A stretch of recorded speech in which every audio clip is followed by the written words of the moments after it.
Hello friends, welcome to my channel cooking with Samiya. आज मैं बनाने वाली हूँ दाल गोश्त की मज़ेदार रेसिपी। आज मैं आपको बहुत ही सिंपल और आसान तरीका बताऊँगी दाल गोश्त बनाने का। इस तरीके से आप दाल गोश्त बनाएंगे तो बहुत ही आसानी से और जल्दी दाल गोश्त बनकर तैयार हो जाएगा। अगर आप पहली बार बना रहे हैं तो रेसिपी को स्टेप बाय स्टेप फॉलो करें, इससे आप बड़ी आसानी से दाल गोश्त बना लेंगे। चलिए शुरू करते हैं आज की टेस्टी और डिलीशियस रेसिपी। दाल गोश्त बनाने के लिए यहाँ हम सबसे पहले दाल ले लेंगे। यहाँ मैंने 50 ग्राम मसूर की दाल ली है, 50 ग्राम चने की दाल, 50 ग्राम तुअर की दाल। सभी दालों को हम एक बोल में ट्रांसफ़र कर लेंगे और थोड़ा पानी डालकर वॉश कर लेंगे।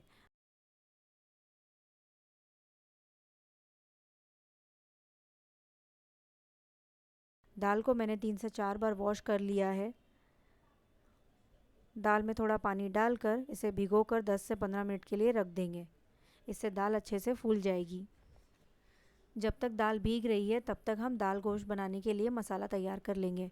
यहाँ मैंने एक मिक्सी जार ले लिया है। इसमें 2 मीडियम साइज़ प्याज डालेंगे, 2 मीडियम साइज़ टमाटर, 8 से 10 लहसुन की कलियाँ, 2 इंच अदरक का टुकड़ा और 2 हरी मिर्च डालकर पीस लेंगे। मसाला हमने पीस कर तैयार कर लिया है।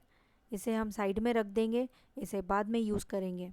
और साथ ही दाल गोश्त बनाने के लिए मैंने 2 प्याज को लच्छों में कट कर लिया है। सारी तैयारी हमने कर ली है। चलिए अब हम एक कुकर ले लेंगे। इसमें 4 बड़े चम्मच तेल डालेंगे।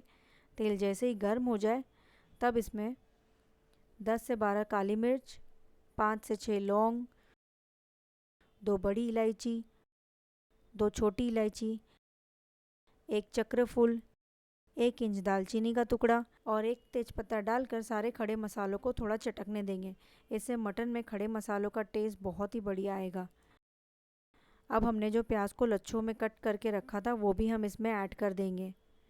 प्याज को हमें 1 से 2 मिनट तक मीडियम फ्लेम पर पकाना है। इससे प्याज अच्छे से कुक हो जाएगी और जलेगी नहीं। प्याज को पकाते हुए मुझे 1 से 2 मिनट हो चुके हैं। प्याज का कलर भी थोड़ा चेंज हो चुका है, प्याज थोड़ी सॉफ्ट हो चुकी है। अब हमने जो मसाला बनाकर तैयार कर लिया था वो भी हम इसमें ऐड कर देंगे और मिक्सी जार में थोड़ा पानी डालकर बचा हुआ पेस्ट भी इसमें ऐड कर देंगे और थोड़ा मिक्स कर लेंगे। जैसे मैंने आपसे कहा था, रेसिपी को स्टेप बाय स्टेप फॉलो करेंगे तो बहुत आसानी से आप रेसिपी को बना सकेंगे। सारे मसाले देखिए अच्छे से मिक्स हो चुके हैं।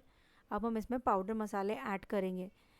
1 चम्मच लाल मिर्च पाउडर, आधा चम्मच कश्मीरी लाल मिर्च पाउडर, इससे कलर बहुत ही अच्छा आएगा। 1.5 चम्मच धनिया पाउडर, आधा छोटा चम्मच हल्दी पाउडर, साथ ही इसमें नमक ऐड करेंगे। नमक आप अपने स्वाद अनुसार डालें। सारे मसालों को अच्छे से मिक्स कर लेंगे और 2 से 3 मिनट तक मीडियम फ्लेम पर भूनेंगे। मसाला जितना अच्छे से भुनेंगे दाल गोश्त का टेस्ट उतना ही अच्छा आएगा। ये देखिए थोड़ा ऑयल भी साइड से निकलने लगा है, लेकिन अभी मसाला अच्छे से भुना नहीं है, इसे हमें और भूनना है। अभी हम इसमें मटन ऐड करेंगे और मटन के साथ मसालों को भूनेंगे। इससे मटन में सारे मसालों का फ्लेवर अच्छे से आ जाएगा। यहाँ मैंने 750 ग्राम मटन लिया है। मटन को मैंने अच्छे से वॉश कर लिया है। मटन को हमें 3 से 4 मिनट तक भूनना है। मटन को भूनते हुए मुझे 3 से 4 मिनट हो चुके हैं। इस स्टेज पर मैं ऐड कर रही हूँ हरी धनिया की डंठल। धनिया की डंठल को रफली हाथों से तोड़कर डालें, इससे मटन का टेस्ट और भी बढ़ जाएगा। बस थोड़ा सा मिक्स कर लेंगे। अभी मटन भुना नहीं है, हमें मटन को ऑलमोस्ट 50 to 60% कुक करना है। इसलिए यहाँ मैं 1 गिलास पानी ऐड कर रही हूँ। पानी डालकर थोड़ा मिक्स कर लेंगे और ढककर 3 सीटी आने तक कुक करेंगे। इससे मसाले भी अच्छे से भुन जाएंगे और सारे मसालों का फ्लेवर भी मटन में आ जाएगा।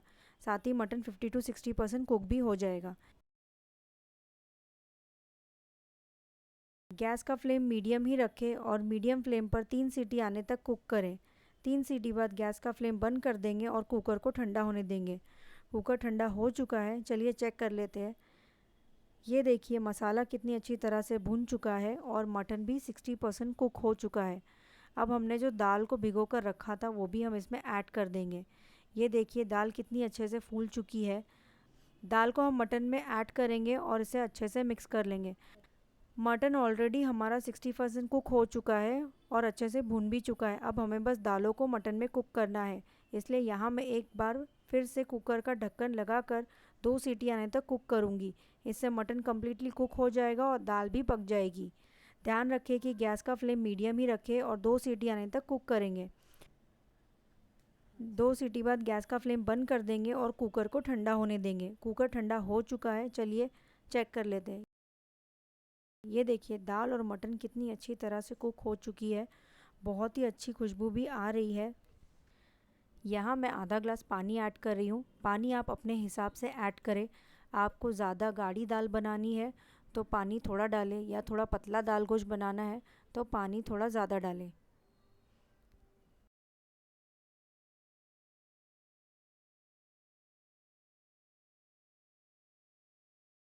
ये देखिए मटन एकदम गल गया है। दाल गोश्त बहुत ही टेस्टी और डिलीशियस बनकर तैयार हो चुका है। यहाँ मुझे दाल गोश्त थोड़ा ज़्यादा थिक लग रहा है, इसलिए मैं यहाँ आधा ग्लास पानी और ऐड कर रही हूँ।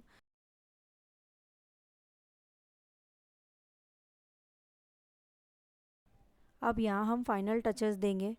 1 चम्मच गरम मसाला, थोड़ा क्रश किया हुआ कसूरी मेथी, इससे टेस्ट और भी बढ़ जाएगा। थोड़ा फ्रेश कटा हुआ हरा धनिया डालकर मिक्स कर लेंगे।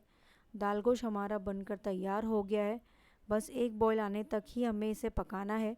एक बॉयल आने के बाद गैस का फ्लेम बंद कर देंगे। आप चाहे तो इसे ऐसे ही सर्व कर सकते हैं, या इसे और भी डिलीशियस और टेम्पटिंग बनाने के लिए इसमें तड़का लगा लें। मैं जब भी दाल गोश्त बनाती हूँ तब ये तड़का ज़रूर लगाती हूँ। इससे दाल गोश्त का टेस्ट बहुत ही बढ़िया आता है। तड़का लगाने के लिए यहाँ मैंने एक पैन ले लिया है। इसमें 2 से 3 चम्मच तेल डालेंगे। तेल जैसे ही गर्म हो जाए तब इसमें 1 चम्मच जीरा और एक प्याज को लच्छों में कट करके डालेंगे। प्याज को हमें अच्छे से लाल होने तक फ्राई करना है। जैसे हम बिरयानी के लिए प्याज फ्राई करते हैं उसी तरह हमें फ्राई करना है। साथ ही इसमें 2 साबुत लाल मिर्च डालेंगे। प्याज अच्छे से फ्राई हो चुकी है, तड़का हमारा तैयार हो चुका है। चलिए इसे दाल गोश्त पर डाल देते हैं। अब हम इसमें बारीक कटा हुआ फ्रेश हरा धनिया ऐड करेंगे। एक बार इस दाल गोश्त की रेसिपी को बनाकर ज़रूर ट्राई करें। ये नो फेल रेसिपी है, सभी को बहुत पसंद आएगी। इसे आप एक बार घर पर बनाएंगे तो घर वाले उंगलियां चाटते रह जाएंगे। और इसे बनाने में मुझे लगभग 30 से 35 मिनट ही लगे हैं। बहुत ही आसानी से जल्दी बनने वाली रेसिपी है। इसे बनाकर एक बार ज़रूर ट्राई करें। रेसिपी पसंद आए तो वीडियो को लाइक करें, शेयर करें और मेरे चैनल को सब्सक्राइब करें और बेल आइकन को दबाएं ताकि आपको मेरे आने वाली वीडियो की नोटिफिकेशन मिलती रहे।